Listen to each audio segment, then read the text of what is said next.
कि जगदीप धनखड़ को हटाने के लिए विपक्ष ने दिया अविश्वास प्रस्ताव का नोटिस। 60 सांसदों ने दी दस्तखत। नोटिस का टाइम कम होने से इस सत्र में नहीं आ सकता है प्रस्ताव।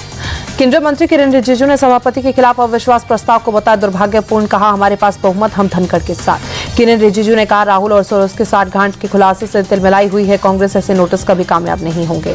संसद में आज फिर जबरदस्त बवाल मचा। राज्यसभा में जॉर्ज सोरोस तो लोकसभा में अडानी के मुद्दे पर हंगामा। दोनों सदनों की कार्यवाही कल तक के लिए स्थगित। सोरोस के मुद्दे पर जेपी नड्डा ने कांग्रेस को घेरा। कहा, देश विरोधी ताकतों के साथ खड़ी है पार्टी। बताया कांग्रेस का जॉर्ज सोरोस से क्या रिश्ता।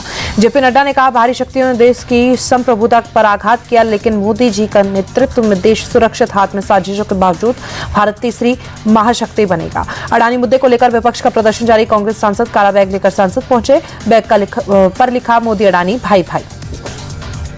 संसदीय कार्य मंत्री किरेन रिजिजू ने राहुल गांधी को बताया नाटकबाज। कहा, अडानी मुद्दे पर तमाशा कर रहे हैं।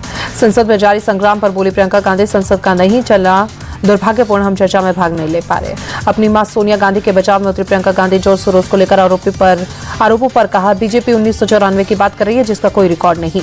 इंडिया गठबंधन के नेतृत्व पर तनातनी बढ़ी। लालू यादव ने ममता बनर्जी का खुलकर समर्थन किया। कहा, ममता को दिया जाए विपक्ष का नेतृत्व। कांग्रेस के आपत्ति जताने से क्या होगा। लालू के बयान के बाद टीएमसी सांसद कल्याण बनर्जी बोले, कांग्रेस के नेतृत्व में इंडी गठबंधन फेल। नेतृत्व देने के लिए एक लीडर चाहिए। कल्याण बनर्जी ने कहा, देश के सभी नेताओं में ममता सबसे आगे। ममता को पता है कैसे लड़ाई लड़ी जाती है। ममता बनर्जी के लीडरशिप में दावे पर भड़के कांग्रेस नेता अधीर रंजन चौधरी। कहा, उन्होंने कभी इंडिया अलायंस के लिए प्रचार नहीं किया। बिहार के डिप्टी सीएम सम्राट चौधरी का अटैक। बोले, बंगाल में चुनाव आने वाले, इसलिए ममता को आगे बढ़ाने की बात है। 2026 में ममता खुद हारेंगी। शिवसेना युवती नेता संजय राउत ने कहा, राहुल गांधी के नेतृत्व पर कोई सवाल नहीं उठा रहा। संजय राउत ने कहा, गठबंधन को अगर कोई नई ताकत देना चाहता है तो उस पर विचार होना चाहिए। कांग्रेस को चर्चा में शामिल होकर अपनी बात रखनी चाहिए। लालू यादव के बयान पर बोले, बिहार के डिप्टी सीएम विजय सिन्हा इंडी गठबंधन में अवसरवादी स्वार्थी लोगों की जमान। बीजेपी सांसद दिनेश शर्मा ने कहा, लालू का विरोध कांग्रेस से, कांग्रेस के नेतृत्व को अक्षम मानते हैं वो। केंद्रीय मंत्री गिरिराज सिंह ने लालू यादव को बताया स्वार्थी। कहा, ममता बनर्जी बंगाल को बांग्लादेश बनाना चाहती है।